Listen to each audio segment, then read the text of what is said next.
Text nie je slovenský ani národný. Je po rusínsky, čo je narečie z východného Slovenska. A volá sa siditi, to je jak sedieť. Môj otec, keď zatvára sliepky, tak hovorí siditi. Takže siditi. Do kurníka i do šopy. Do psa i do mačky, do chyži. Siditi za hriechy svojich rodičoch, za hriechy svojich detí.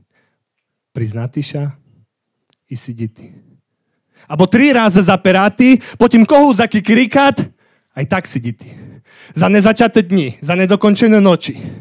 Za slobodu nakúpenú v supermarkete, za nádej šmarenú do volebnej urny, za pravdu roztriambanú jak šnúrka v starých bukánčoch. Za nazore. Za nazore besmarkané na ruka v novej košeli. Pereboloča, bo što ľudia povedať. Za 4 roky čekania nedáš to lepšie. Za 5 nocí čekania na piatnicu. Sedíte na očoch v parlamenti a po v tichosti v dozorní radi. A stojatí už ne na banáne, ale na drahu do roboty. Sedíte i za ten neslovenský i nenárodný slam.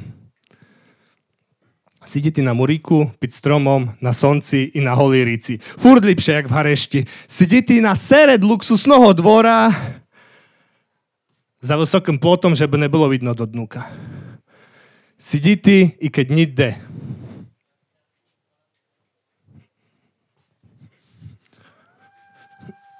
Sušide obsadili lavočku. Žviriata nasrali do parku.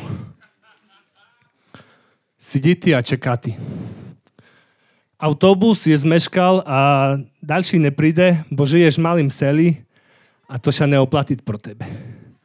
Teda ako je schmuravý, jak chmár nad Berlínom, nad Bilovežou i nad Hažlinom. Biloveža a Hažlin sú dediny, kde bývam, alebo býval som a chmáry nad Berlínom sú Nebo nad Berlínom, najlepší nemecký film.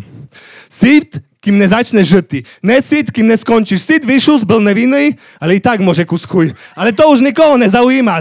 Tak poďme teraz všetky. Sidíte radšej v našim krásnym kraju. Sidíte aj na hore Hroni. Boj to